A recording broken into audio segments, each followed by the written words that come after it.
stop lying to yourself.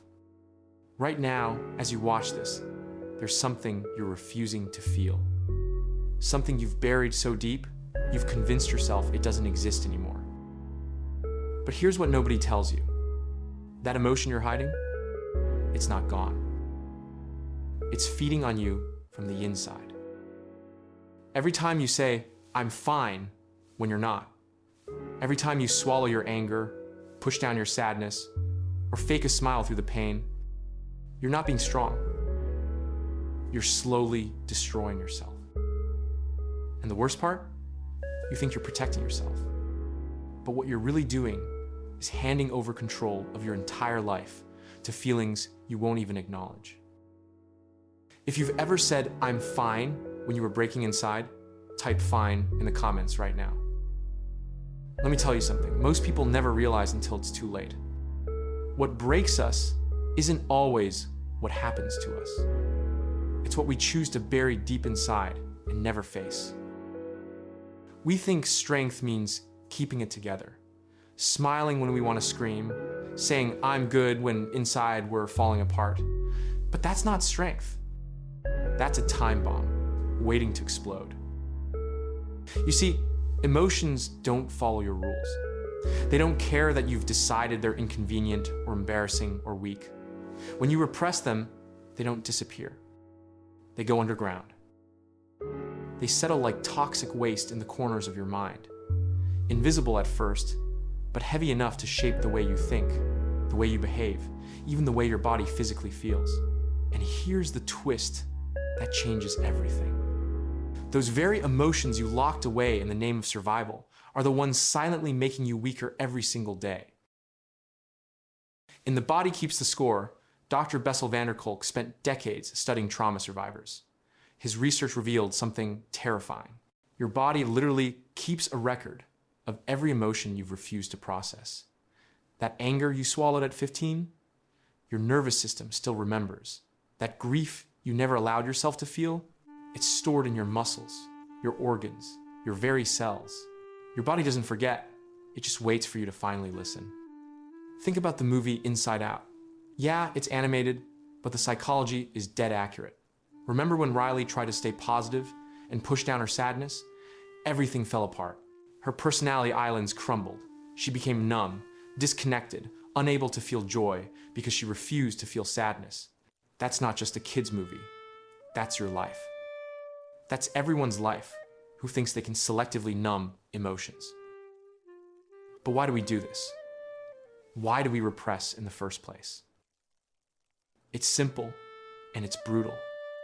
From the moment you could feel, someone was telling you which emotions were acceptable and which ones weren't. Stop crying. Be strong. Don't be so sensitive. Why are you so angry all the time? You learned fast. Certain feelings got you love and attention. Others got you punishment, rejection, or worse, they got you ignored, so you adapted. You became an expert at showing the right emotions and hiding the wrong ones. In Running on Empty, psychologist Jonas Webb calls this childhood emotional neglect. It's not about abuse or trauma, it's subtler. It's about what didn't happen. The emotions that weren't validated, the feelings that were dismissed as too much or not a big deal. You learned that your emotional reality didn't matter as much as keeping the peace, making others comfortable, being easy. And that lesson, you carried it into adulthood like a backpack full of stones you don't even realize you're carrying.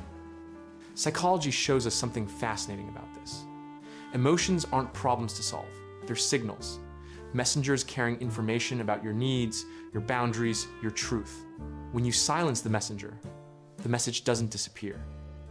It just gets delivered in a different language.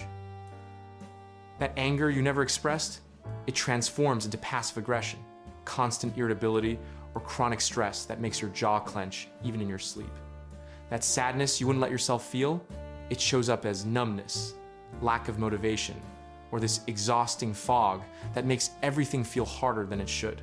The body keeps score, and the score always reveals itself. Now pause for a second. Think about your own life. How many times have you brushed off what you felt, told yourself to get over it, only to find yourself weeks later completely drained? Snapping at people for no reason, unable to sleep, feeling restless in your own skin? That wasn't weakness. That was repressed emotion knocking on your door. If this is making too much sense, subscribe so you don't miss what comes next. Here's where it gets really interesting. And by interesting, I mean disturbing. Neuroscience has actually mapped out what happens in your brain when you repress emotions, and it's worse than you think. When you actively suppress feelings, your prefrontal cortex, the thinking, rational part of your brain, works overtime to keep those emotions locked down. Meanwhile, your amygdala, the part that processes threat and fear, stays highly activated. Translation? Even though you're hiding the emotion from your conscious awareness, your body is experiencing the full stress of it as if it were right there in front of you. It's like running a program in the background of your computer that's constantly draining the battery. You don't see it, but it's eating your energy. That's why repression feels like strength in the moment, but weakness in the long run. There's a concept in psychology called the return of the repressed. Sigmund Freud talked about it over a century ago, and modern neuroscience has proven him right. What you push down always finds a way back. Through dreams, through slips of the tongue, through sudden bursts of behavior you can't explain. Imagine holding a beach ball underwater. You can press it down for a while, but the pressure builds. And eventually, it explodes upward with even more force than if you just let it float. That's exactly what repressed emotions do. They don't disappear, they wait. They gather strength, and they come back when you least expect it. Think about the movie American Beauty. Lester Burnham spent years repressing everything, his frustration, his desires, his anger, at a life that felt suffocating. He smiled through family dinners, went to a job he hated, pretended everything was fine, until it wasn't. Until the pressure became so intense that his entire life imploded in the most destructive way possible. That's the danger of repression. It doesn't keep you safe. It builds a volcano inside you. A study published in the Journal of Personality and Social Psychology found something shocking. People who habitually repress emotions actually have lower resilience to stress. Think about the irony of that. We repress to appear strong, to stay in control. But in doing so, we weaken the very foundation of our strength. We become fragile while pretending to be unbreakable. But repressed emotions don't just weaken you internally, they shape how you show up in the world. A person who has repressed anger struggles with boundaries. They say yes when they want to say no. They tolerate disrespect. They smile through situations that should make them furious. Until one day, something small happens and they explode. And everyone's confused because you seemed fine. Someone who represses sadness finds it nearly impossible to truly connect with others. Because genuine connection requires vulnerability. And vulnerability means letting people see that you're not always okay. When you can't show your sadness, people can't really know you. They only know the version of you that you're willing to perform. Repressed fear shows up as controlling behavior. You micromanage everything because if you can just control the external world, maybe that terrifying feeling inside will stay buried. But it never works. The more you control, the more anxious you become. Do you see the pattern? Repressed emotions aren't just inner struggles. They leak into your relationships, your career choices, your health, even the paths you take in life. And the most haunting part? Most people don't even realize it's happening. In Emotional Agility, psychologist Susan David explains that we often get hooked by our emotions. We either suppress them completely or get overwhelmed by them. Both are forms of being controlled. Real strength comes from what she calls emotional agility, the ability to be present with your emotions without being controlled by them. But we were never taught that. We were taught to be fine, to push through, to not make a big deal out of things. Think about Good Will Hunting. Will is brilliant, but he's destroyed by repressed trauma. He pushes away everyone who cares about him, sabotages every opportunity, until Robin Williams' character sits with him and says those words, it's not your fault, and Will breaks. Not because he's weak, but because for the first time, someone gave him permission to feel what he'd been burying his entire life. That scene isn't just movie magic. That's what happens when repression finally cracks, and it can either destroy you or set you free. The difference is whether you have the courage to face what comes up. What emotion have you been repressing? Drop one word in the comments. Anger, sadness, fear, shame. Let's acknowledge what we've been hiding. So here's the question I know you're asking. If repression is so destructive, why do we keep doing it? Why don't we just let ourselves feel? The answer is fear. Pure, raw fear. Fear of judgment, fear of rejection, fear that if you start crying, you'll never stop, fear that your anger will consume you, fear that your sadness will prove you're broken, fear that feeling anything too deeply will shatter the identity you've carefully constructed. Repression isn't chosen because it's best.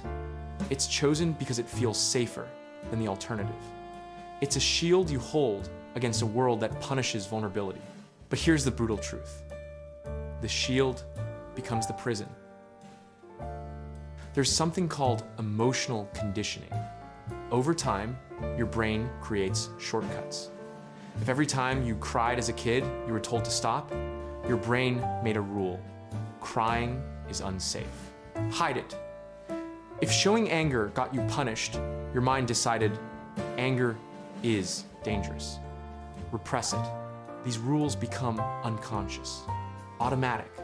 You don't even know you're repressing anymore. It just becomes who you are. And this is the paradox. Repression feels like control, but it's the opposite. Instead of you controlling your emotions control you from the shadows. You think you're driving, but you're really just a passenger in your own life.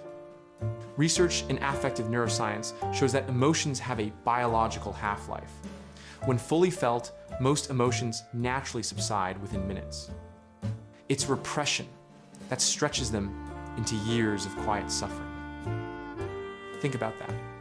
By avoiding emotions, you prolong their power over you. By feeling them, you shorten their grip. What seems like weakness, crying, admitting fear, expressing frustration, is actually the doorway to resilience.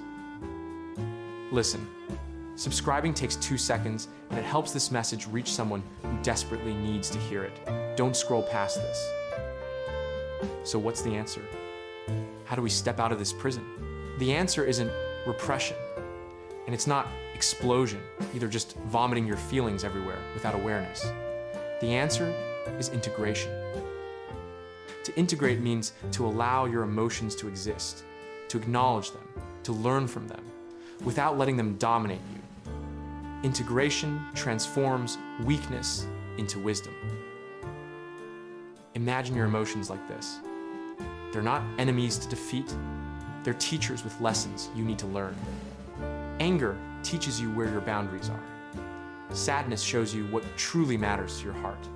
Fear reveals where growth is calling you. Shame points to the places where you need self-compassion. When you listen instead of repress, you gain strength. Not the fragile strength of pretending, but the resilient strength of understanding. Brain scans have shown something incredible. When you simply name what you're feeling, I'm angry, I'm sad, I'm afraid, activity in the amygdala decreases, and regulation in the prefrontal cortex increases. In simple terms, when you admit what you feel, your brain literally shifts from survival mode to control mode. You don't just feel better, you become neurologically stronger. Think of emotions like water flowing through a river. If you block the river with a dam, the water doesn't disappear. It builds pressure, cracks the walls, floods the land. That's repression. But if you let the river flow, it moves naturally, nourishes everything it touches. That's integration. That's emotional freedom. So how do you actually do this? How do you start integrating instead of repressing? It begins with awareness. Not dramatic confrontation, not spilling everything to everyone, but quiet honesty with yourself. Ask yourself, what am I really feeling beneath the surface? Not what you tell others, not what you've convinced yourself of, but what's actually there. And here's the crucial part. Don't judge it. Anger doesn't make you bad. Sadness doesn't make you weak. Fear doesn't make you broken. They simply make you human. Small practices can rewire your brain. Journaling your thoughts instead of burying them. Talking to a trusted friend or therapist. Pausing when you feel tension in your body and asking, what emotion is this? What does it need? These sound simple, but neuroscience shows they create new pathways in your brain. You're training yourself to process emotions instead of repress them. And the more you practice, the more your strength grows. Not brittle strength, but flexible resilience. You learn that emotions come and go like waves. They rise, they crash, they recede. None of them last forever. And once you know this, you stop fearing them. But here's something deeper. Maybe the true weakness isn't feeling too much. Maybe it's feeling too little. Because when you cut off sadness, you also cut off joy. When you repress fear, you numb excitement. When you silence anger, you silence passion too. Repression doesn't just protect you from pain, it shields you from life itself. So the real question becomes, do you want safety or do you want aliveness? Because safety without aliveness is just survival. And aliveness, though messy, is where strength, love, and meaning actually reside. Let me tell you what happens when you finally face the emotions you've been repressing. At first, it feels like breaking. When you open that locked room inside your mind, the feelings rush back with force. You might cry when you least expect it. Feel anger bubbling up in unfamiliar ways. Suddenly feel exhausted, like you've been carrying weight you didn't know existed. And it's tempting to shut the door again, to say, see, this is why I never let myself feel. But if you stay present, if you allow those emotions to move through you instead of locking them away again, something remarkable happens. The storm settles, and what remains is clarity. You realize your emotions were never enemies. They were messengers pointing to your deepest needs. And by finally listening, you become whole in a way you've never experienced. Facing repressed emotions reshapes how you connect with others. Vulnerability, far from being weakness, creates intimacy. When you let someone see your authentic self, not the polished version, but the raw, imperfect truth, you invite them to do the same. That's how real bonds form. That's how love deepens. That's how trust is built. We live in a culture that celebrates highlight reels, not behind the scenes. We applaud strength, but quietly punish vulnerability. The result? People smile on the outside while drowning inside. But when even one person breaks the pattern and says, yes, I struggle too, and that's okay, something magical happens. Others feel permission to do the same. In that shared honesty, weakness turns into collective strength. What's one small step you'll take this week to stop repressing? Share it below. Your honesty might give someone else the courage they need. Every great story, every deep connection, every moment of real growth, none of it comes from repression. It comes from people willing to face themselves, to feel, to fall, to rise again. So if you've been carrying emotions you've never let yourself acknowledge, maybe now is the time. Not to fight them, not to drown in them, but to sit with them. To say, I see you, I hear you, I accept you. And in doing so, you'll discover a strength that doesn't crack under pressure because it no longer has to hide. Maybe weakness isn't feeling too deeply. Maybe it's refusing to feel at all. Because life will always test us. Pain will always come. But freedom? Freedom belongs to those who dare to feel. What you repress today becomes the weight you carry tomorrow. But what you allow yourself to feel today becomes the freedom you live with tomorrow. The psychology of repressed emotions isn't about weakness or strength. It's about honesty. And the more honest you are with yourself, the more unshakable your strength becomes. If this video changed how you see your emotions, hit that like button. And subscribing takes literally 2 seconds. Do it so you never miss content that actually matters. See you in the next one. Stay honest with yourself.